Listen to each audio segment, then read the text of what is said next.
Hindi moral story के इस अंक में आप सभी का स्वागत है। दोस्तों, कहानियों का हमारी ज़िंदगी में काफ़ी महत्व होता है। कविता का शीर्षक है बोझ। कविता अपने माता पिता की बहुत लाडली थी।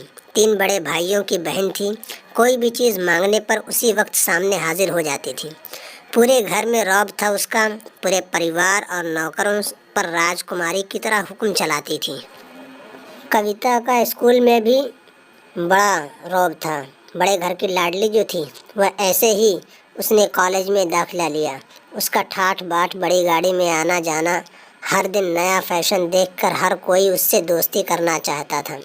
थोड़े ही दिनों में उसके बहुत सारे दोस्त बन गए। पूरे कॉलेज में उसकी अपनी ही एक पहचान थी। इन दिनों उसके घर एक रिश्ता आया। खानदानी लोग थे और पापा की पुरानी जान पहचान थी उनके साथ। कविता के साथ कोई ज़बरदस्ती नहीं थी, पर कविता ने फिर भी हाँ कर दी, क्योंकि वह अपने परिवार से बहुत ज़्यादा प्यार करती थी। उसका अच्छा ही सोचेंगे, उसने यही सोचा।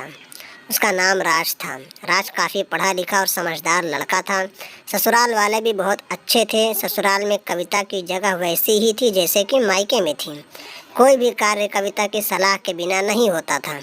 सबकी लाडली बहू बन के गई थी वह। फिर उसके घर एक बेटा का जन्म हुआ। राहुल कविता को जान से प्यारा था। पोता पाकर ससुराल वाले फूले नहीं समाते थे। कविता कभी कभी सोचती थी कि उसकी किस्मत कितनी अच्छी है।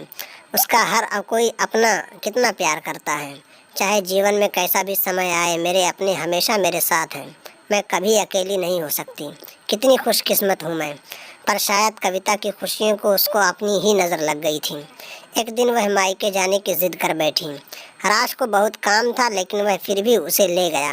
रास्ते में उनकी गाड़ी अन्य गाड़ी से टकरा गई। कविता, राज और राहुल बहुत बुरी तरह से जख्मी हो गए। दिनों के इलाज के बाद राहुल, राज तो ठीक हो गए, लेकिन कविता पूरी तरह ठीक न हो सकी। सर पर चोट लगने के कारण वह अपनी आंखों की रोशनी खो बैठी। अब कविता की किस्मत जैसे उल्टे पांव चलने लगी। मायके वाले कुछ दिनों तक उसे मिलने आते रहे। फिर कभी कभार फ़ोन पर ही बात कर लिया करते, तबीयत पूछ लेते कैसी हो। धीरे धीरे ये सिलसिला भी ख़त्म हो गया। ससुराल वालों की सहानुभूति भी कम होने लगी। घर में किसी के पास बैठने के लिए कविता के पास टाइम नहीं था, बहुत कम था। अब तुम भी हाथ नहीं बटा सकती हो। राज भी चिड़चिड़ा हो गया था। बस राहुल ही था उसके साथ, जिसके साथ वो हंसते खेलते उसका वक्त गुजरता। एक दिन कविता के हाथ से कुछ सामान गिर गया, जिसकी वजह से राहुल को हल्की सी चोट लग गई। कविता के सास ससुर ने राहुल को उससे अलग कर दिया कि कहीं उसके न देखने की वजह से बच्चे का कोई नुकसान न हो जाए। कविता के अंदर से टूट चुकी थी।